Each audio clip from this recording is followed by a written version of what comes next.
Tu savais que les anciens dirigeants construisaient des lieux de culte avant les routes, les marchés ou les écoles? Et si je te disais que la raison derrière cet acte n'a rien de sacré, mais cache un secret de pouvoir si profond qu'il pourrait faire vaciller tout ce que tu crois savoir sur la société?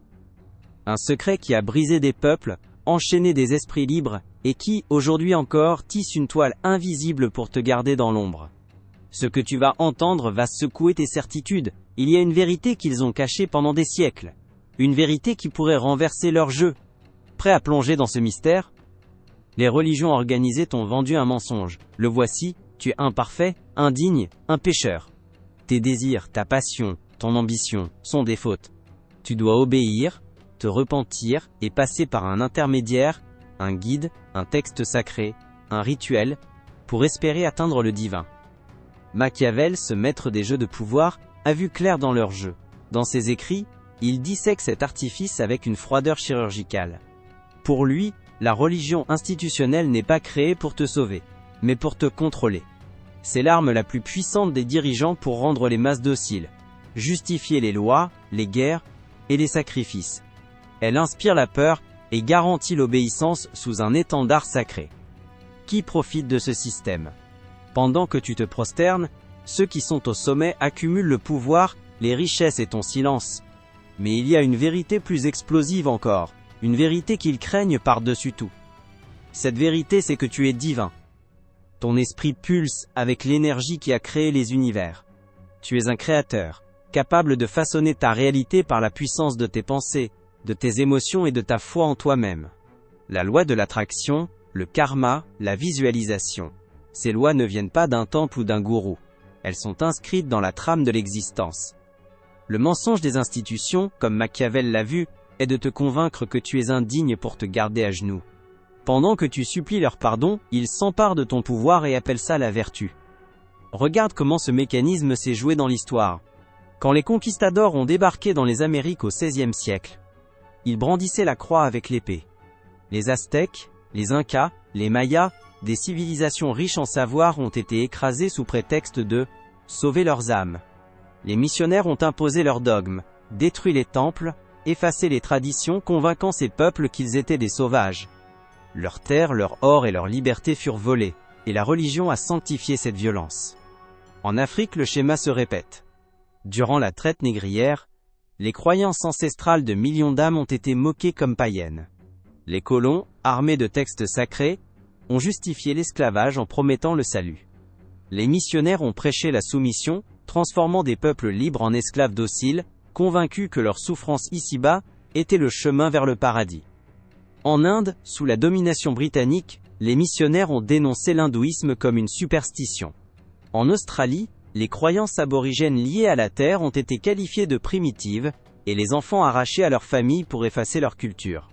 Partout, la religion institutionnelle a été une arme, comme Machiavel l'avait décrit, pour coloniser les âmes autant que les terres.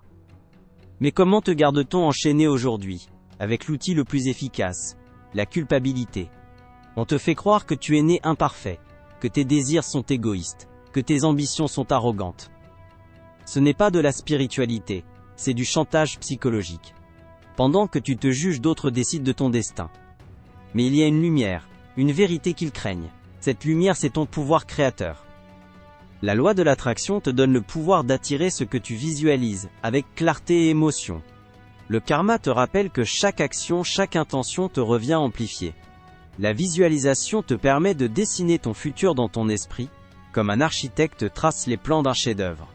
Ils t'ont privé de ces outils pour te garder docile, mais une fois que tu les saisis, tu deviens inarrêtable. Imagine vouloir lancer une entreprise. Au lieu de douter, visualise chaque détail. Les clients qui affluent, les contrats signés. Ressens la joie de ce succès comme s'il était déjà là. Puis, agis avec discipline. L'univers répondra à ta clarté. Peut-être cherches-tu à guérir. Ils t'ont caché ce pouvoir, mais des âmes l'ont prouvé à travers l'histoire, sans s'appuyer sur des dogmes. Nikola Tesla n'a pas prié dans un temple pour inventer le courant alternatif. Il croyait en son propre génie. Il visualisait ses machines avec une clarté absolue avant de les construire. L'univers est logique, disait-il. Pensez juste, et l'impossible devient possible. Tesla était son propre sanctuaire. Oprah Winfrey, née dans la misère, n'a pas attendu un guide. Elle a cru en sa lumière intérieure. Elle parle de la loi de l'attraction, de la gratitude qui attire l'abondance. Chaque jour, elle imaginait son émission, son impact, et ressentait la gratitude pour ce qui n'existait pas encore. Oprah n'a pas trouvé le divin dans un lieu saint, elle l'a trouvé en elle. Elon Musk ne bâtit pas SpaceX en suivant des rituels. Il visualise des colonies sur Mars, ressent l'excitation de cet avenir, et aligne chaque décision pour le concrétiser. Marie Curie, Ada Lovelace, Léonard de Vinci, ils n'ont pas prié pour des miracles. Ils les ont créés, guidés par leur foi en leur propre esprit. La véritable foi n'est pas dans les temples, elle est dans ton cœur, tes pensées, tes choix. T'es déjà entier, t'es le maître, pas une institution. Mais le contrôle n'a pas disparu. Machiavel rirait devant notre monde. La religion n'a plus besoin de temple. Elle vit dans les écrans. Les nouveaux prêtres sont les influenceurs, les juges de la morale publique sur les réseaux sociaux. Ils ne condamnent pas tes péchés, mais tes opinions. Tu obéis non parfois, mais par peur d'être rejeté, annulé. C'est la nouvelle religion, la conformité. Mais Machiavel te dirait stop. Tu n'as pas besoin de leur pardon, tu es ton propre absolu. Laisse les autres s'agenouiller devant les dogmes du jour. Toi, reste debout. Parle leur langage si nécessaire, mais sois libre dans ton esprit. Comment? Visualise. Chaque matin, vois ton futur, ressens-le, puis agis pour l'incarner. Chaque pensée est une graine, chaque action un pas. Les religions te disent que tu es petit, la vérité universelle dit que tu es infini. À qui vas-tu croire? Les puissants savent que tu es un dieu en potentiel. Si tu réalises ta force, leur monde s'écroule.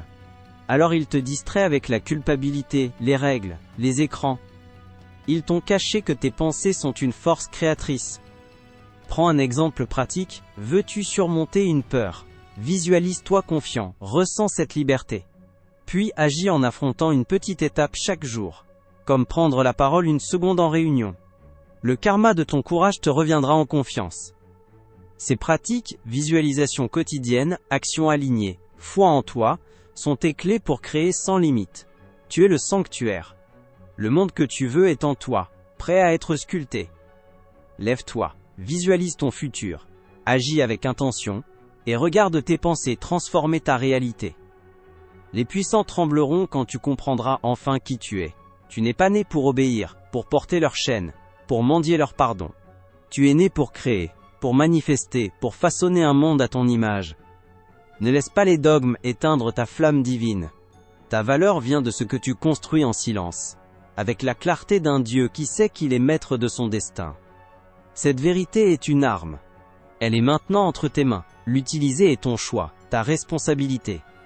Si ce message a allumé une étincelle en toi, affirme-le.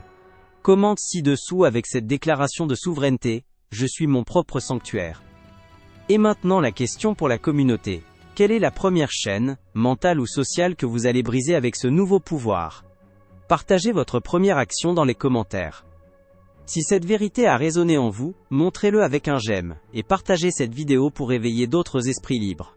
Pour continuer à déconstruire les illusions et à réclamer votre pouvoir, abonnez-vous et activez la cloche. Le grand réveil ne fait que commencer.